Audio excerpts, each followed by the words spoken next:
guys, today we're in Greenville making the Brunch Burger. It's a new LTO we have. We do have the procedures on Jolt if you'd like to check them out.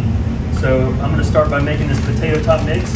You're going to use one full bag of this mix, dump it in a hotel pan, and you need 1 quart of hot tap water.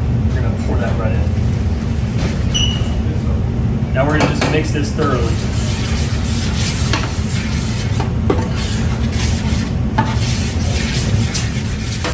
Okay, so I've mixed our potato top mix thoroughly for 1.5 to 2 minutes. So now that I'm done mixing it, I'm going to let it rest for about 10 minutes before we go to make our hash brown patties. Okay, so now that I've let my mix sit for 10 minutes, I've already started portioning my hash brown patties. So what you're going to do is use a yellow handled scoop, and you're going to weigh each ball out at 3 ounces exactly.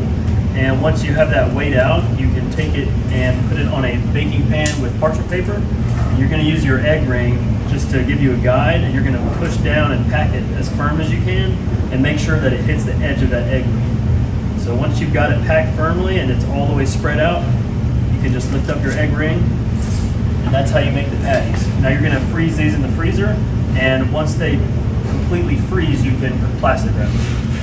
Okay everyone, it's time to fry our hash brown patties. Now these have been in the deep freeze for a minimum of 2 hours.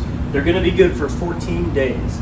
So what we're going to do to fry these hash brown patties is we're going to set one in our fry basket, and we're just going to slowly lower it into the oil. You don't want to drop it in fast because it'll break up the hash brown. So we're just going to drop it in real slow.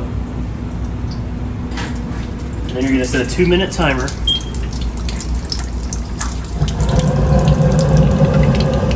So our hash brown is almost done. You'll notice that we are cooking it in the onion ring fryer.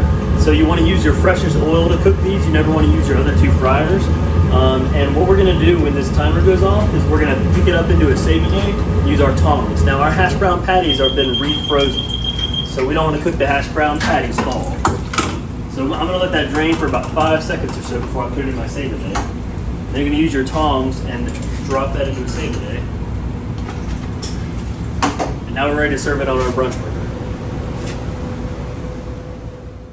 Okay, so with the brunch burger, we're going to review our fried egg procedures. Now we're going to cook this in our designated spot on the chicken grill. I do have my egg rings dipped in the grill oil. So what I'm going to do is I'm going to put my egg ring down on the grill and use a 1/2 ounce of grill oil into the egg ring. Now I'm going to crack the egg on the egg ring. I'm going to make sure that I don't bust the yolk once I drop that egg down.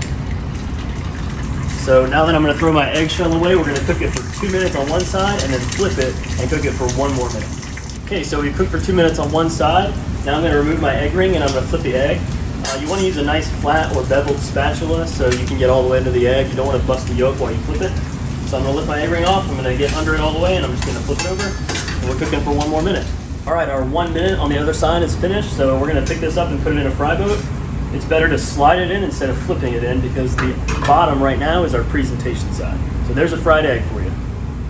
Okay, it's time to build our brunch burger. This is going to taste just like breakfast on a bun. So you want to have your cashiers upsell it that way. And it does not come with bacon, so you want to try to get them to add that bacon on there to up that check average. What you're going to see is a burger on a perfectly toasted bun. It's cut 50-50 and it's golden brown. The bun spec is going to be 4 inches wide and 2.5 inches tall, so it's got to be a proper bun to get that perfect burger coverage on there. You want to only slightly melt your cheese because the hash brown patty is served warm, so that'll melt as it gets to that guest. So we're going to build it by first putting our hash brown patty on top of the burger. All right. Now we're going to flip our egg to get the presentation side on the top there. So hash brown patty on the bottom and egg on the top, and you have a beautiful brunch burger.